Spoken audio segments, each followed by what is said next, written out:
Pria ini bernama Jonathan Sell. Dia adalah seorang tentara bayaran profesional yang memiliki kemampuan tempur, disiplin, serta insting bertahan hidup yang sangat tajam. Karena kemampuannya itulah rekan-rekannya dari tim elit yang terdiri dari mantan tentara memintanya untuk memimpin setiap misi yang mereka jalankan, dan terbukti di bawah kepemimpinannya mereka selalu berhasil menyelesaikan setiap misi dengan sukses. Dan saat ini Sel dan timnya baru saja menyelesaikan misi berdarah di Kuba. Namun tak lama kemudian mereka mendengar berita di televisi yang menyatakan bahwa operasi yang baru saja mereka lakukan ternyata tidak resmi alias tidak mendapat izin dari militer. Kabar itu menghantam mereka layaknya petir di siang bolong. Sebagai konsekuensinya, seluruh tim langsung diberhentikan dari dinas aktif. Bahkan yang lebih parahnya, mereka tak mendapatkan bayaran sepeser pun.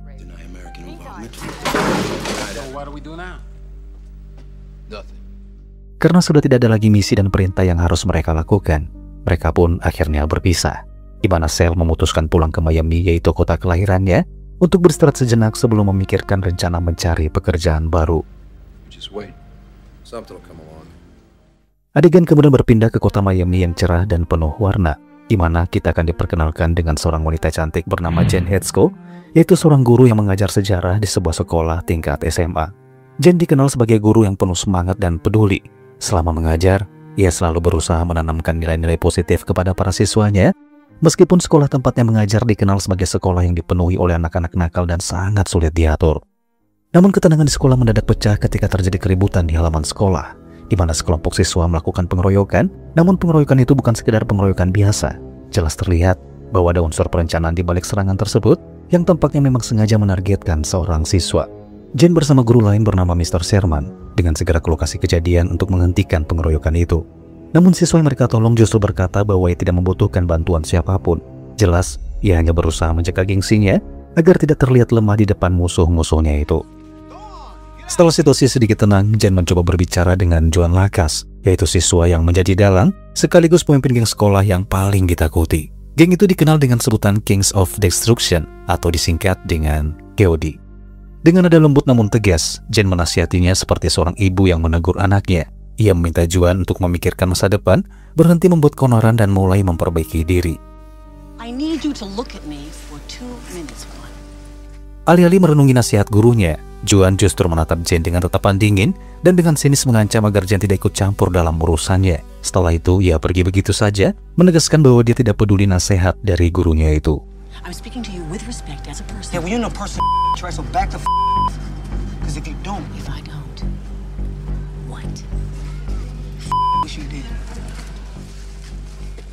Jen yang merasa keberadaan Juan dapat membahayakan dan mempengaruhi siswa lainnya. Ia pun bersama Mr. Sherman saat itu juga segera menemui kepala sekolah.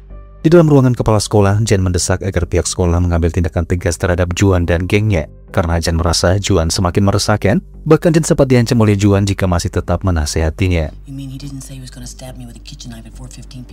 Namun bukannya memberikan dukungan, Claude Rolle, yaitu sang kepala sekolah, justru menyepelekan dan tidak menindaklanjuti laporan mereka. Beliau mengatakan bahwa tidak ada bukti yang cukup kuat untuk mengeluarkan Juan dari sekolah.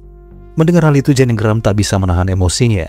Dengan wajah kesal menatap dingin sang kepala sekolah, sembari mengatakan kalau dia akan mencari bukti jika memang itu yang dibutuhkan.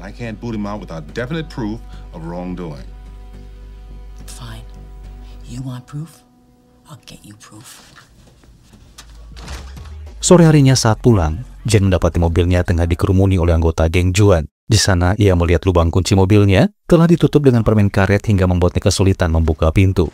Melihat ekspresi Jen, para anggota geng itu pun tertawa mengejek dan melontarkan kata-kata yang tidak pantas. John yang berdiri di antara mereka hanya memberikan isyarat dan gestur yang tidak sopan. Alih-alih gentar, Jen justru membalas isyarat yang sama, sebuah bentuk perlawanan meskipun membalas dengan cara seperti ini tetap saja tidak dibenarkan. Di saat mereka lengah, Jen dengan cepat masuk ke dalam mobil, menghidupkan mesin dan berhasil meninggalkan remaja-remaja nakal tersebut, di mana hal itu membuat Juan dan gengnya terlihat semakin kesal. See you later, heads. We'll drop by the house.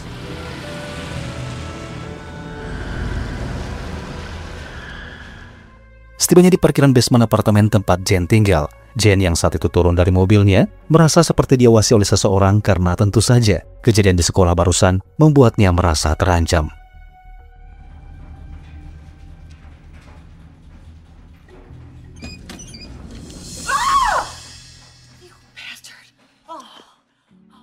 Ternyata itu adalah Sel, suami Jen. Melihat suaminya pulang, Jane merasa lega sekaligus bahagia karena setelah sekian lama tak bertemu, pada akhirnya suaminya itu pun pulang ke rumah. Saat mengobrol, Sel menjelaskan bahwa ia telah diberhentikan dari dinas militer dan sekarang ia sudah resmi menganggur. Namun Jane tak perlu khawatir karena ia akan berusaha mencari pekerjaan yang layak agar bisa tetap menafkahi mereka berdua. What are you going to do? I guess I'll be a stockbroker. Tidak lama kemudian Sel menerima pesan suara dari Joey, yaitu salah satu mantan rekan satu timnya di militer yang paling dipercaya. Dalam pesannya, Joey mengatakan bahwa ada misi pekerjaan buat mereka, yang katanya pekerjaan ini dapat menghasilkan uang yang cukup banyak dan sesuai dengan latar belakang mereka sebagai tentara bayaran. Oleh karena itu, Joey meminta Sel untuk menemuinya di sebuah klub malam untuk membicarakan pekerjaan itu.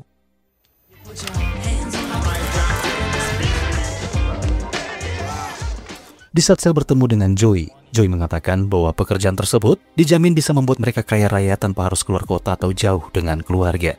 Dan intinya di momen ini Joey berharap Sel menerima pekerjaan tersebut. Menurutnya, rekan-rekan dari tim militer mereka dulu juga akan sangat senang karena pekerjaan seperti ini sangat cocok buat mereka yang sudah punya pengalaman. Ketika Sel bertanya jenis pekerjaannya seperti apa, Joey hanya bisa mengatakan kalau Sel sebaiknya menemui langsung orang yang memberi mereka pekerjaan itu. This guy's name is Wolfson. He's a lawyer. This guy's got a client who's looking for a trained crew. Wants to meet you tomorrow, 10 o'clock. Okay, train crew for what? That's what the meeting's for. Singkat cerita, Sel menemui pemberi kerja bernama Matt Wolfson. Dari pertemuan itu, Sel akhirnya tahu bahwa pekerjaan yang ditawarkan untuk timnya yaitu melindungi pengiriman narkoba milik Wolfson dari serangan geng lain maupun intervensi pemerintah. Mendengar hal itu, Sel pun langsung menolak karena dia adalah pria berprinsip yang tidak mau terlibat dalam bisnis kotor ataupun yang berbau ilegal. Ia bahkan dengan tegas menunjukkan perbedaan antara seorang pembunuh bayaran dan seorang tentara sejati, bahwa seorang tentara masih punya kode etik, sementara pembunuh hanya bekerja demi uang. Yeah, I'll play. You tell me what the difference is. But I don't want any suspicion. The difference is, you're still breathing. Hi, Miss Anderson. Hi, I'm Janie. She went jogging at the beach. Thanks.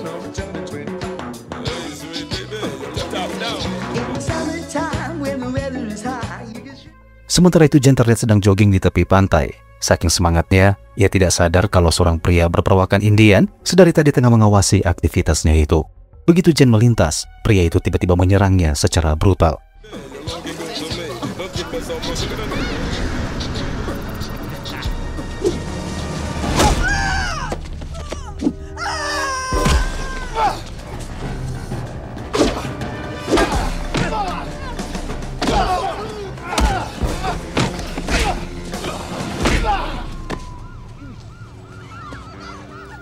I know it hurts, baby. Try not to move. Don't move.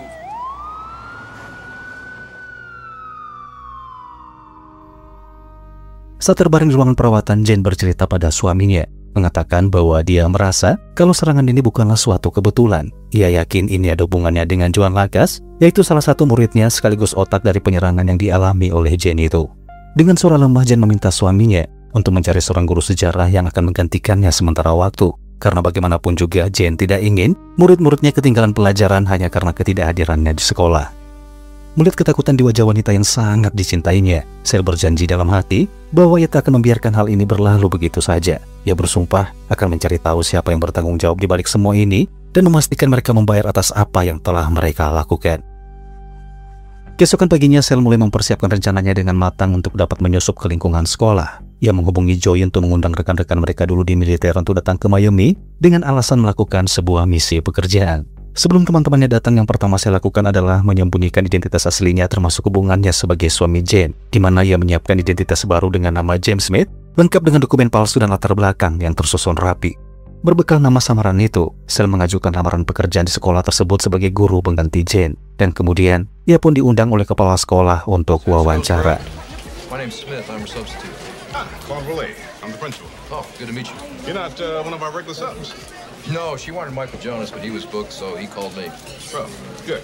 Come on, I'll point you in the right direction. Thank you. Janie's ill? She okay? Well, apparently, but I don't really know the lady. Hey, good luck. Miss Etzko's class? Yeah. Let's go. Who the fuck are you? I'm a substitute. Come on. Di hari pertamanya mengajar, Sel yang kini menyamar sebagai Mr. Smith segera masuk ke dalam kelas yang dipenuhi oleh siswa-siswi yang tidak sopan dan sangat sulit diatur. Bahkan melakukan apapun semau mereka, seolah tak peduli dengan kehadirannya di sana.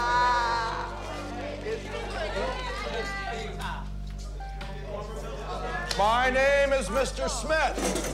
I will be Miss Hetsko's substitute for the next few days. Dengan tenang ia mulai mengabsen para siswa dengan memanggil nama mereka satu persatu. Dan saat itulah, Sel akhirnya tahu siapa sosok Juan Lacaz. Juan Lacaz. Saat Sel mengamati para siswa, saat itu pula ia mulai memahami masalah yang ada di sekolah tersebut, di mana hampir seluruh siswa terlihat tidak peduli dengan pelajaran, memperlihatkan kedisiplinan dan moral mereka yang sangat memprihatinkan. Di ruang guru, Sel bertemu dengan Pak Sherman dan juga seorang pustakawan sekolah bernama Hannah Dillon. Dari mereka lah Sel mulai mendapatkan potongan-potongan informasi penting, di mana mereka bercerita bahwa geng KOD sudah lama menguasai sekolah dengan kekerasan. Dan anehnya, kepala sekolah yaitu Claude Rowley seolah menutup mata dan tidak peduli terhadap semua itu. Namun Pak Sherman terlihat berusaha membela Rowley karena sama-sama berasal dari ras kulit hitam, di mana ia mengatakan bahwa mungkin kepala sekolah hanya tidak ingin memperkeruh suasana dan menganggap kenakalan para siswa normal di usia remaja. Pak Sherman juga menambahkan kalau Rowley dulu adalah seorang anggota kepolisian. Namun Bu Hannah menganggap sebaliknya. Ia justru yakin ada permainan kotor di balik sikap diam Rowley yang kemungkinan ada hubungannya dengan geng KOD. She wanted him transferred. Juan Lacaz? Yeah, he's the leader of the KOD. It's a pain in the ass is what he is. Why wasn't he just transferred? Ask Rowley. It was his decision. You criticize Rowley all you want. He was a cop. He knows the law. No evidence, no case, period. That's right, Daryl. You keep the faith. Sejak mendengar cerita dari Bu Hannah membuat kecurigaan Sel pun semakin kuat. Terlebih-lebih saat ia dipanggil oleh Rowley ke ruangannya, Sel tanpa sengaja memperhatikan jam tangan mahal yang dikenakan oleh Rowley. Dan saat itulah Sel merasa ada yang janggal. Ia berpikir bagaimana bisa Rowley memiliki jam tangan mahal untuk seorang kepala sekolah dengan gaji yang pas-pasan. What's your background, Mr. Smith? Oh, standard liberal arts education. I was a government bureaucratic worker for years. You better get back to work. I gotta ask, doesn't it make you nervous wearing a watch like that around here? This watch was a gift from the Junior League. Anyone trying to take this watch is going to have to take this off. Give a little demonstration. Power perceived. It's power achieved. Sore harinya, Sel yang mendapatkan informasi dari Joey bahwa rekan-rekan mereka sudah tiba di Miami. Sel pun dengan segera mendatangi mereka di sebuah tempat latihan menembak dan langsung to the point membicarakan misi yang akan mereka lakukan. Mendengar misi mereka yang menargetkan anggota geng KOD di sebuah sekolah SMA, salah seorang dari mereka bernama Helen terlihat sangat marah karena ia datang jauh-jauh ternyata hanya untuk membantu misi balas dendam Sel terhadap para pelaku yang mengintimidasi istrinya. It's in it for us. I mean, first you turned down Wilson. Now you want us to go do a job at a high school on deferment. Holland, chill out, man. Chill out yourself, high school is bullshit, man. Melihat Helen yang menolak untuk ikut, Joey dan yang lainnya justru bersedia untuk membantu. Rasa setia kawan yang besar dari dalam diri mereka membuat mereka tak peduli, meskipun misi kali ini tak akan mendapatkan bayaran. Keesokan harinya mereka pun mulai beraksi. Salah seorang dari mereka bernama Rem bertugas menyamar sebagai seorang teknisi listrik, sementara Wellman menyamar sebagai petugas teknisi kamera pengawas dengan memasang kamera tersembunyi di berbagai sudut sekolah.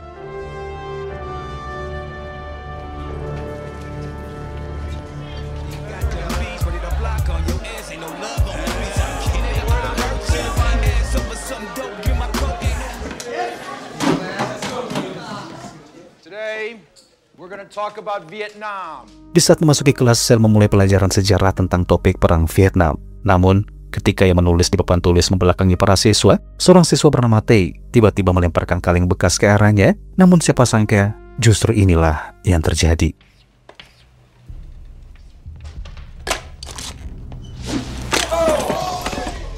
You had to be resourceful in Vietnam. I don't like disorder in my room. Clean it up, Tay. Sit, yo. Shit. And you, hand over the ice pick. What ice pick, man? I ain't got no ice pick. This is my class, Rodriguez. I know everything, and I don't allow weapons in here. This ain't your class. Come on, you better take that Superman shit somewhere else. All right, hand over the ice pick, please. I'm in charge of this class. I'm the warrior chief. I'm the merciless god of anything that stirs in my universe.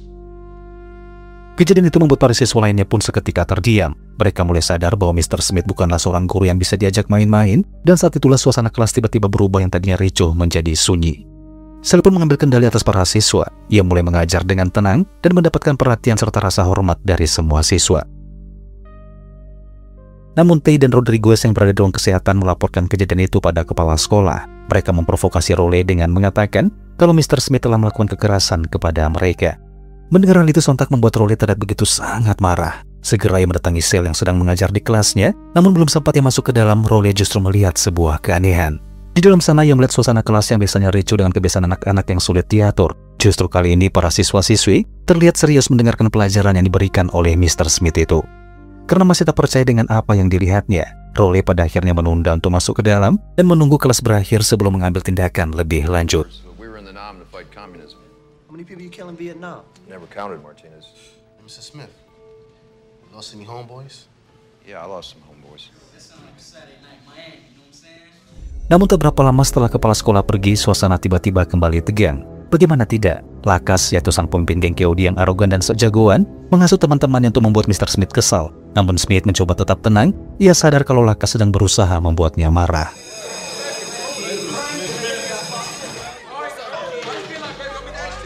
Setelah pelajaran berakhir, Sel membuka tas kopernya yang ternyata berisikan monitor CCTV. Ia mengawasi sudut-sudut sekolah yang sebelumnya dipasang oleh Wellman.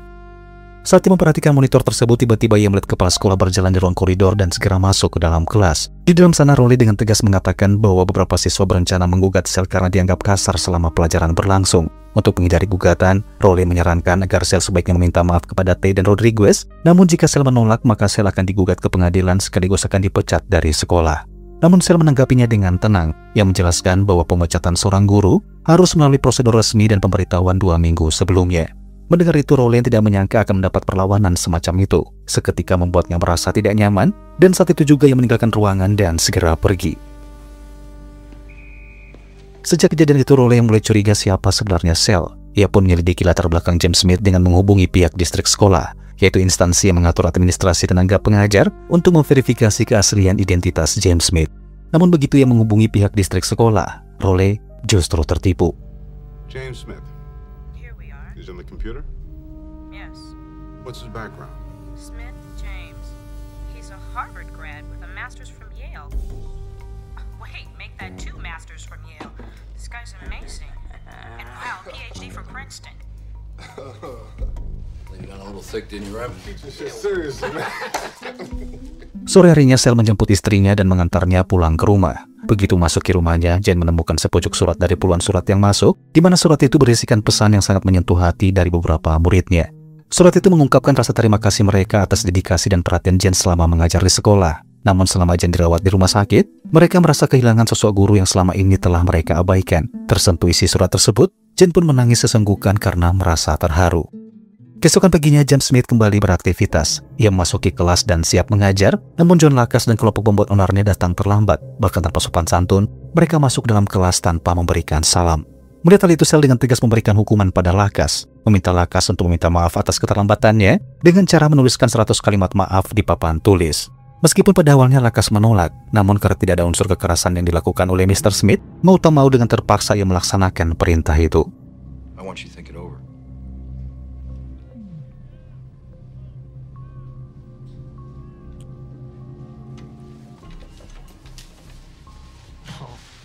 You don't want to should have thought it through. Oh, believe me, I have one. I have. Sembari menunggu Lakas menyelesaikan hukumannya, Smith melakukan diskusi ringan dengan para siswa, dan hal itu berhasil di mana suasana terlihat santai dan bermakna. Para siswa merasa diperhatikan secara emosional, hingga mereka tidak menyadari bahwa kenakalan mereka selama ini perlahan-lahan mengungkap jati diri mereka yang sebenarnya. Mereka selama ini hanyalah korban lingkungan keras yang diciptakan oleh rasa takut karena pengaruh sistem di sekolah yang tidak sehat. Well, I don't want to see you kids get hurt or get busted, but I'd like to see all of you survive.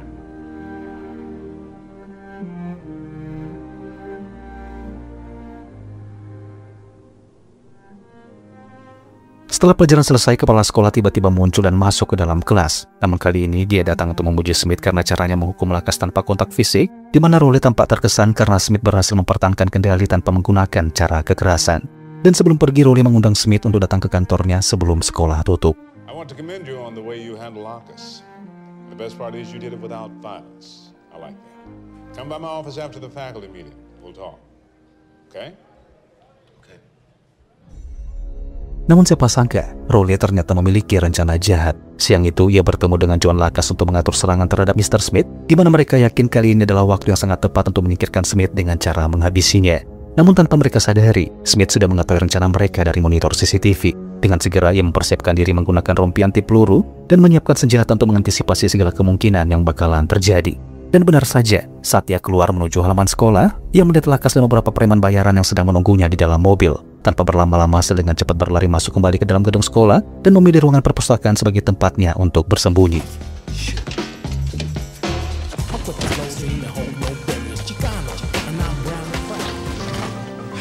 Anna, get down behind the desk now. Get down! You stay there till I tell you to come out.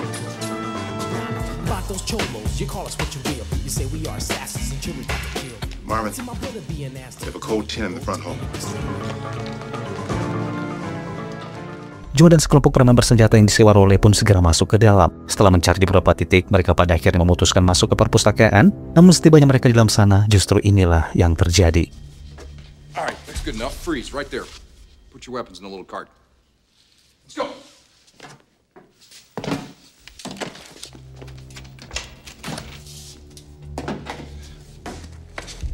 When we're done, I want you to say I'm sorry 100 times. No talking in the library. I say catcher. Move in, move in!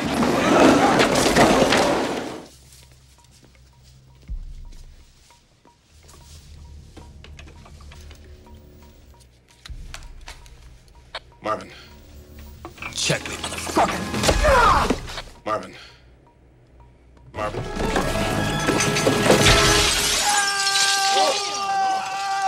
911?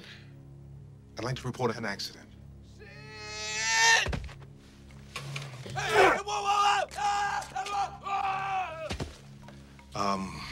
Sorry, my mistake. Tepat ketika giliran Juan yang akan dilempar keluar jendela, Sel tidak menyadari bahwa masih ada seorang preman yang diam-diam mengambil pistol yang sempat dimasukkan Sel ke dalam tong sampah dan melepaskan tembakan ke arah Sel hingga... Kill this bitch and split.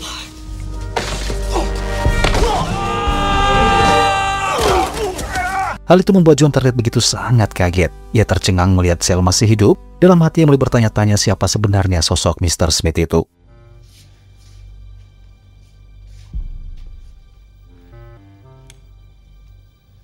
I'm sorry about those windows.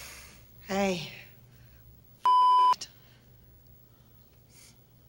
Setelah memberi pelajaran kepada Juan dan kelompok premannya, Sel kemudian menuruni anak tangga untuk segera pulang dan berpapasan dengan Rowley yang pastinya kaget dan bingung melihat Sel yang tampak tenang tanpa terluka sedikit pun. Meskipun demikian, Rowley mencoba untuk menutupi keterkejutannya. Ia berpura-pura seolah-olah tak mengetahui apa yang baru saja terjadi. Oh, you want to see me? It's a little late. Okay. Well, there's always tomorrow. Sementara itu di apartemen Jen tiba-tiba dikunjungi oleh Pak Sherman. Jen terlihat begitu sangat senang mendapatkan kunjungan dari sahabat sekaligus rekan terbaiknya di sekolah itu. Di tengah perbincangan hangat mereka, tiba-tiba Sherman menyinggung soal guru pengganti Jen yaitu Mr. Smith. Ia memuji sosok Mr. Smith yang dikiranya adalah orang yang disewa oleh Jen. Sherman mengatakan bahwa Mr. Smith benar-benar luar biasa tegas dan berwibawa, dan kini mulai disukai oleh siswa-siswi di sekolah, bahkan mampu menaklukkan John Lakas dan kelompok gengnya. Mendengar hal itu, Jen pun terkejut sekaligus merasa senang. Meski begitu, ia menjelaskan bahwa bukan dia yang menyewa Mr. Smith, melainkan Sel suaminya yang ia mintai tolong untuk mencari guru pengganti.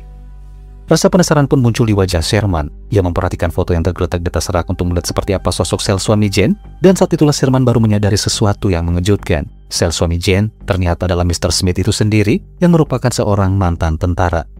Sementara itu rekan Sel yaitu Joey berinisiatif mengintai pergerakan Juan Lakas dan kelompok premannya. Ia mengikuti mobil Juan dari jarak yang cukup jauh dan menghubungi Sel untuk memberitahu tempat-tempat mana saja yang dikunjungi oleh Juan itu. Wellman, it's Joey. They're switching cars. I'm at the fruit stand on Griffin Road. Get over here ASAP.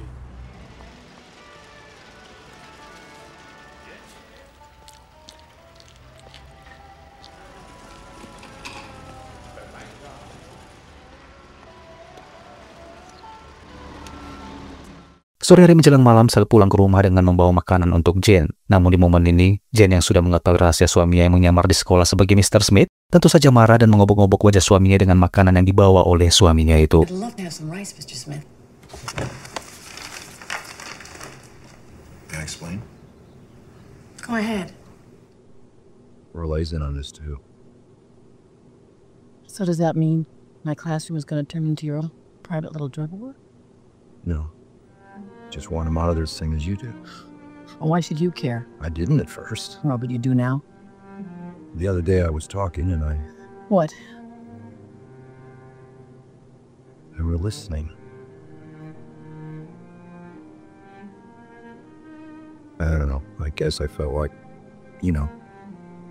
Like you were actually teaching. Yeah. Di waktu yang hampir bersamaan, Joey dan Wellman terus mengawasi aktivitas Juan dan beberapa preman yang saat itu berada di kios buah. Joey pada akhirnya tahu bahwa Juan dan para preman akan segera melakukan transaksi narkoba di sebuah dermaga tak jauh dari pelabuhan. Dan tanpa berlama-lama, Joey menghubungi Sel, memintanya untuk segera datang menuju ke lokasi. Jenny. I guess that's kind of hard when your whole life's a covert operation.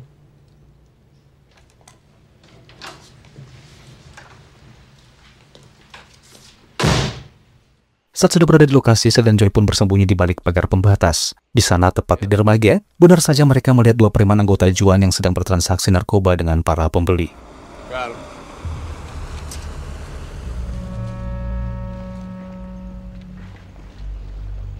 Here, check it out.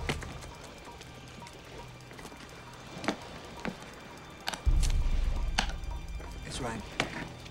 Setelah negosiasi disepakati oleh kedua belah pihak, Sel dan Joey saat itu juga melancarkan serangan mendadak. You take the boat. The Indian's mine. Freeze. Get on the ground, on your faces, arms out of your sides. Let's go.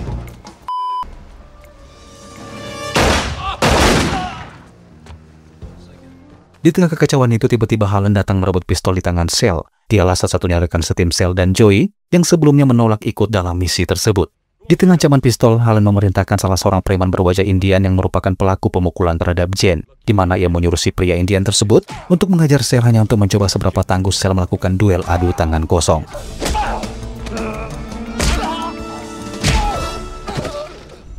Melihat ketangguhan Sel, Halen pada akhirnya berubah pikiran, di mana ia memutuskan membantu dan ikut bergabung dengan menembak si pria Indian yang tiba-tiba berdiri di belakang Sel. You fucking psycho.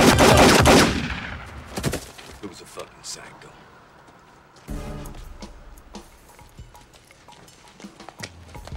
Hey, no. Está cabrón, Sel. Loco. Di keesokan paginya, Roley, sang kepala sekolah, melihat berita di televisi yang memberitakan penemuan 4 jasad yang diduga pertikaian antara geng yang gagal melakukan transaksi. Saat Roley sedang memikirkan apa yang sedang terjadi, dia menerima telepon ancaman dari para pembeli yang merasa dirugikan karena kehilangan uang dan narkoba yang dibelinya tadi malam. Yeah. Here what happens to the guy responsible if I don't get my money back.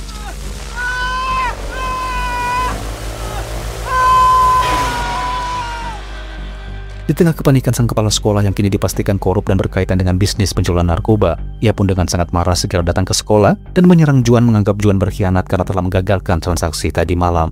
Namun Juan bersikeras bahwa bukan dialah pelakunya. Ia meyakinkan Roley bahwa kejadian tadi malam pasti ada hubungannya dengan Mr. Smith. Kecurigaan Roley pun semakin besar saat melihat Smith tiba-tiba membeli komputer dan melengkapi fasilitas sekolah, yang tentu saja semua itu berasal dari uang hasil rampokan mereka tadi malam. Johnny, that money you lost, I know where it went.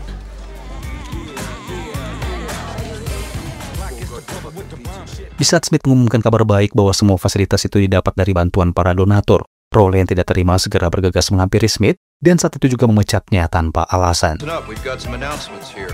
The Reclamation Committee has generously donated some equipment to Columbus High School. They'll be giving out art supplies, and lab equipment. You don't teach history anymore, Smith. You are history. Don't these people belong in class? Namun tindakan Smith itu mendapat perhatian dan rasa kagum dari para siswa dan juga Mr. Sherman, di mana Sherman mendukung penuh misi yang dilakukan Smith, sehingga ia menawarkan jasanya untuk ikut membantu misi Smith itu. Begitu Smith memberitahu Sherman bahwa Roley berbisnis narkoba dengan Lakas dan para pengedar, Sherman justru tidak percaya dan kesal dengan pernyataan Mr. Smith tersebut. Sebaliknya, ia merasa bahwa Rowley adalah sosok yang ikhlas yang sudah mau mengabdikan hidupnya demi sekolah. Stealing drugs, Daryl. That's bullshit. Singkat cerita, malam hari pun tiba. Di saat Sel baru selesai mengerjakan pekerjaannya dan akan segera pulang, ia tidak menyadari bahwa 2 orang preman yang merupakan seruan Rowley tengah mengawasinya di parkiran sekolah.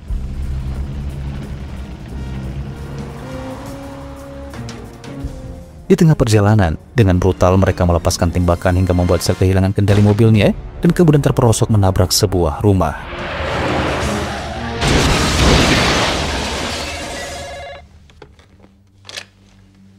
Yes? Good. Dan waktu bersamaan, Mr. Sherman bersama seorang siswi yang membantunya mengerjakan tugas guru terlihat akan segera pulang melewati pintu utama, namun mereka justru mendapati pintu sudah terkunci. Satu-satunya jalan untuk keluar harus melewati pintu ruangan bawah tanah. Mereka pun segera menuju ke sana, namun sial di bawah sana mereka tanpa sengaja melihat Rowley dan Juan yang ternyata selama ini menggunakan ruang bawah tanah sekolah untuk menyimpan produk narkoba mereka, sehingga saat itulah Sherman pada akhirnya baru percaya bahwa apa yang dikatakan Smith bukan sekedar omongan belaka. Begitu mereka akan segera pergi dari sana, mereka justru ketahuan.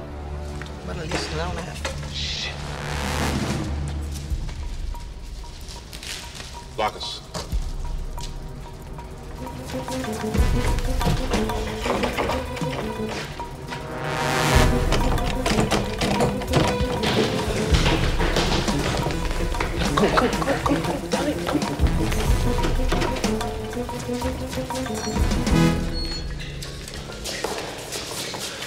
You guys will let me come with me.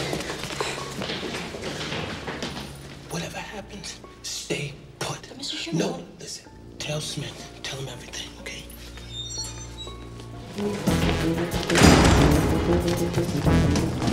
Here we go. Now, calm down. You gonna make me go up there and get you now? Where you going, Daryl? You Rowley! Terjebak dan merasa tak ada lagi jalan keluar, Sherman memutuskan memanjat tali yang biasa digunakan oleh para murid saat latihan. Namun tentu saja ia tahu bahwa itu hanyalah sia-sia, di mana dengan cepat ia dijatuhkan ke lantai dan dihabisi saat itu juga. It's over, get it?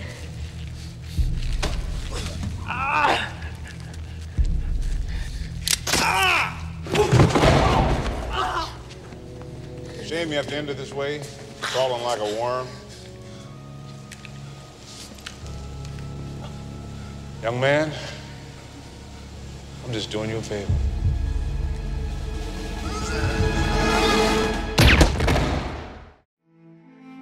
Kematian Sherman dan Mr. Smith tentu saja mengguncang para siswa secara emosional. Mereka tidak menyangka 2 guru yang sangat peduli dengan sekolah, kini hanya tinggal nama yang membuat mereka mengalami duka yang sangat mendalam.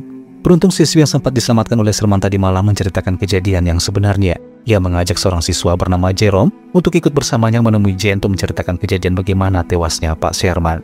I need to see Mr. Smith. Where is he? Jerome, it's important.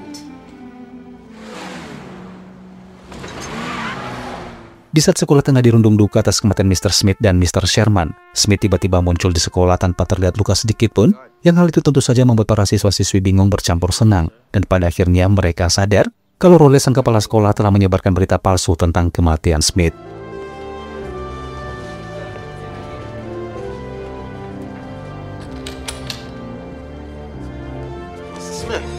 I don't like running, man. I say we take this guy out right here. Yeah, right, like you did the last time. Look, Ivy, there's not enough cowboys working for the mob. We need to find out which. How did he become Esco's substitute?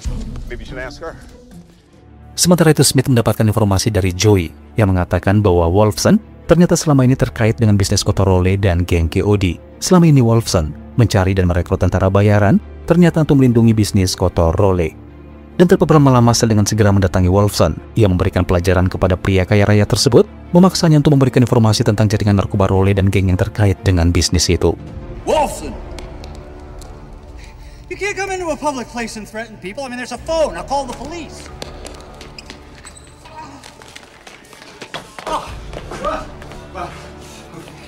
Okay, you got me. Can we be reasonable about this? Sure. Tell me about Glades and Rowley. I don't know anything. You know, I told you I don't... All I know is they wanted me to hire some people to bodyguard the incoming shipment, and that's it. That's all I know. Is that the gig me and Janice were up for? Yeah! And I wanted you, Chanel. I swear to God, I told him. Obviously, this guy's the best. How long has Rolay been on Glade's payroll? Huh? I don't know. No, come on. I mean, I know he was getting paid off when he was a cop. And then when he became a teacher, then they just started funneling the drugs through the school, and that's it. How'd they do it? The KOD, I guess. KOD, that's it, you know? But I don't know how they store it, and I don't know how they transport it. I don't know any of that shit, man. Hello? It's Jerome and Lisa, Miss Esco. Sementara itu tanpa sepengetahuan Sel, geng KOD bersama para preman ternyata telah menyusup ke apartemen Jane. Di dalam sana Jane disekap bersama Jerome dan April, menyandera mereka bertujuan untuk memancing kedatangan Sel.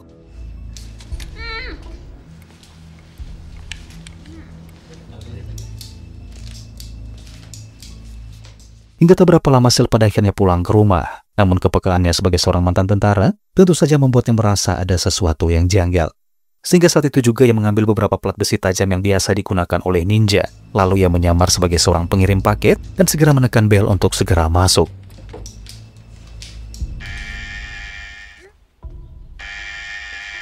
Come here. Don't be stupid, you hear me?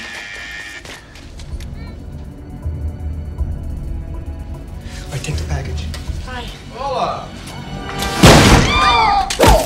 Chill! The kid! Ain't no fucking teacher. Who the fuck are you? Leave him alone! Give me the phone. Stay down.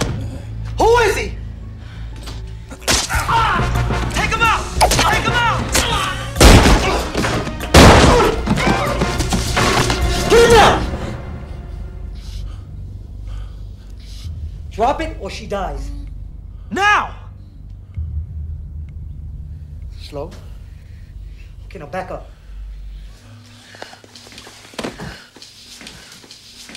Lights out.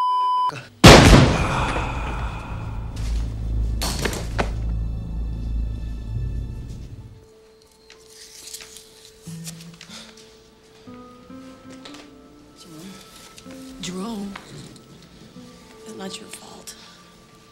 It's not your fault. What the hell were you two doing here anyway? Looking for you. Why? Raleigh was bringing in dope on buses and storing it in the boiler room. Mr. Sherman, he led them away from me so they wouldn't find me. And then that's when they killed him.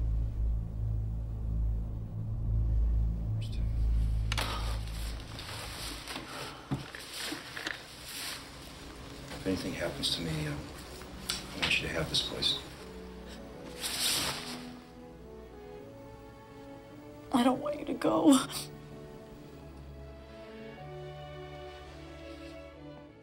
Kendali yang kini sepenuhnya berada di tangan Sel. Ia kemudian mengirim jasad Juan dan para preman sebagai pesan bagi Rolay dan para geng terkait bahwa bisnis narkoba mereka tak lama lagi akan segera berakhir. Thinks he's funny, don't he? Hello? Yeah. It's Louis Beaver. He says he's seen Shay and some other guys going into the school. Tell him to sit tight and keep a lookout. Mendapatkan pesan itu tentu saja tidak serta-merta membuat Rolay dan rekan bisnisnya menyerah begitu saja. Mereka justru mengirim pembunuh bayaran untuk menyerang Sel yang berada di sekolah tanpa menyadari bahwa Sel memiliki rekan-rekan setim yang sudah bersiap menghadapi perang.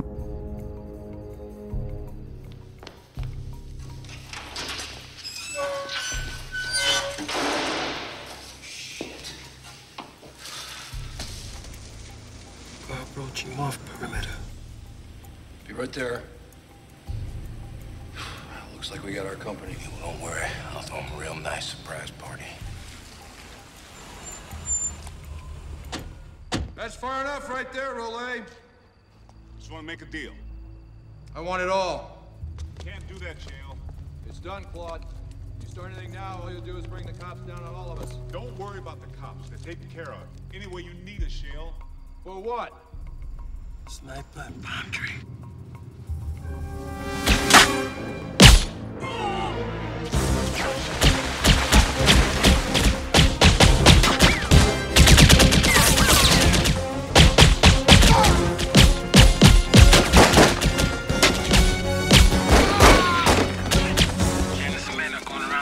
Holland, watch your back. back down there. And also around the side.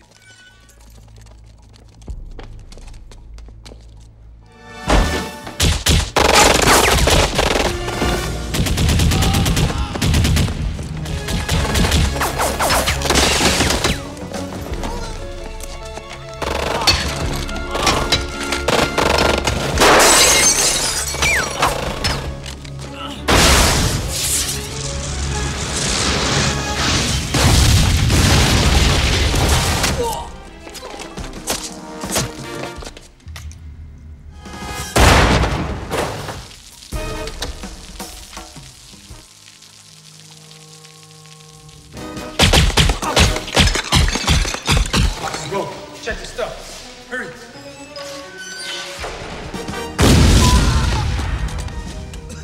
Lingkungan sekolah yang seharusnya menjadi tempat belajar menimba ilmu bagi para siswa, kini berubah menjadi zona perang yang sangat mengerikan. Beberapa nyawa melayang termasuk rekan sel yaitu Wellman, Rem, dan Hallen.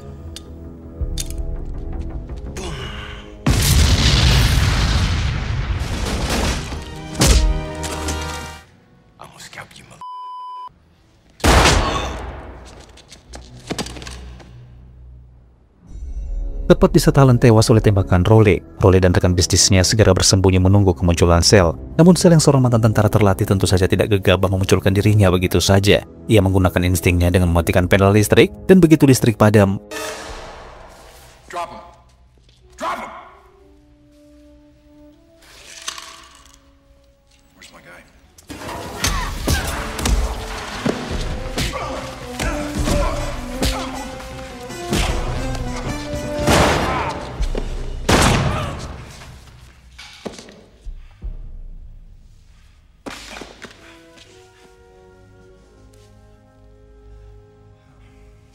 kini tinggal Sel dan Rowley yang harus berhadapan satu lawan satu. Pertarungan terakhir yang menentukan apakah kebenaran yang bertahan atau justru kejahatan yang menang dan terus bertahan di muka bumi.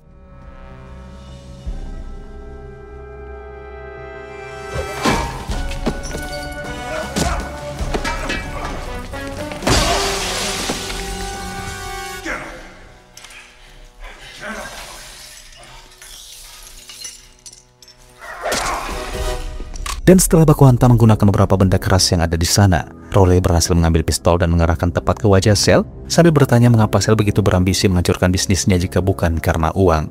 Sel lalu menjawab, "Aku datang ke sekolah ini untuk mengajarimu tentang kejujuran. Tapi setelah aku tahu kau adalah orang yang bebal dan keras kepala tak bisa diajarkan, maka sudah seharusnya kau sebaiknya mati."